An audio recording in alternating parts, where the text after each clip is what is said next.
aholi salomatligini muhofaza qilishni yanada yaxshilash, xalqimizni tibbiyot tizimi faoliyatidan rozi qilish barchamizning eng muhim vazifamizdir degan muhtaram yurtboshimiz O'zbekiston Respublikasi Prezidenti Shavkat Miromonovich Mirziyoyev.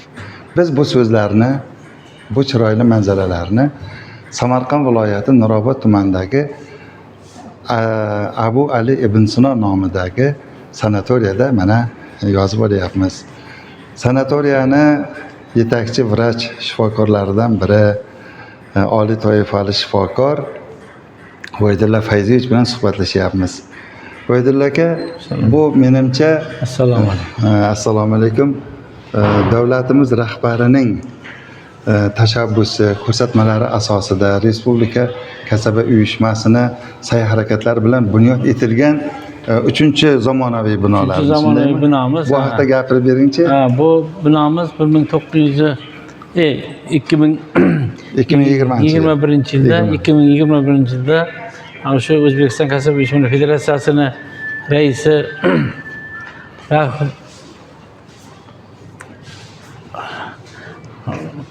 to'xtatib berasiz. Rafiq Qudratilla Mirsahatov boshchiligida amalga oshirilib, mana qurilishlari tugatildi. Qisqa bir 2 yil ichida, mana shundan beri 21-yil aprel oyida ishga tushgan. Mana shundan buyon mana dam olishlarni qabul qilmoqdamiz. Bu bino ishga tushgandan keyin juda katta o'zgarishlar bo'ldi.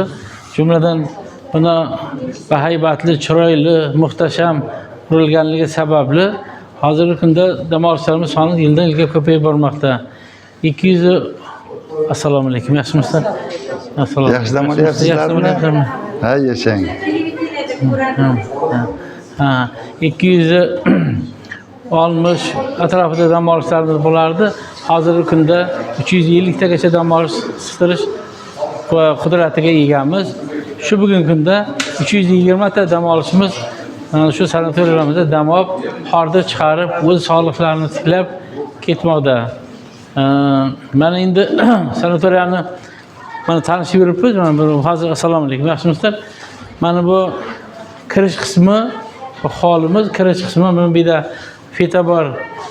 fetabarimiz bor. Fetabarda turli giyohlardan mana shu dam olishlar, vannalarni qabul qilgandan keyin choy beriladi. Mana choy ichadi. Mana bu yerda o'tirib choy ichib, hordan chiqarib, keyin boshqa litsenziylarga ketiladi. Nima uchun endi bir savol tug'ilishi mumkin? Nima uchun aynan Ibn Sino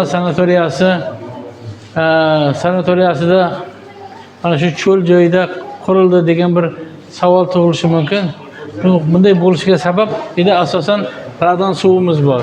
Radon suvimiz radioaktiv element bo'lib, bu yer ostidan 740 metr chuqurlikdan radon suvi chiqadi tabiiy holda. Faqat biz uni beqirib nosozlar orqali haydaymiz. Tabiiy holda chiqadi. Bu radon suvi juda ko'p kasalliklarga davo bo'ladi. Jumladan radon suvimiz Tixaltoba sanatoriyasining suviga yaqinroq, keyin Chexiyadagi Karlovari sanatoriyasining suvi bilan bir xil tarkibi. Bu yumshoq suv bo'lib, radon suvimiz yumshoq suv bo'lib, bu juda ko'p kasalliklarga, jumladan qon bosimi bor kasalliklarga, keyin nevrologik kasalliklarga, tayanch harakat sistema kasalliklariga, asab tizimi kasalliklariga juda ham yaxshi yordam beradi.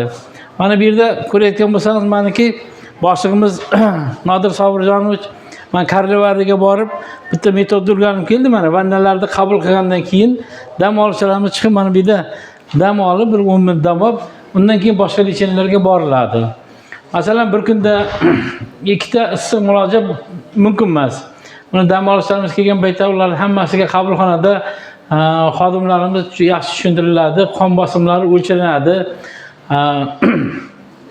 Qon bosimi o'lchanib, mana kasalliklar bo'yicha muolajalar yoziladi. Demak, Qo'ydilar aka, mana bu hozir mana shu suvni ochdim.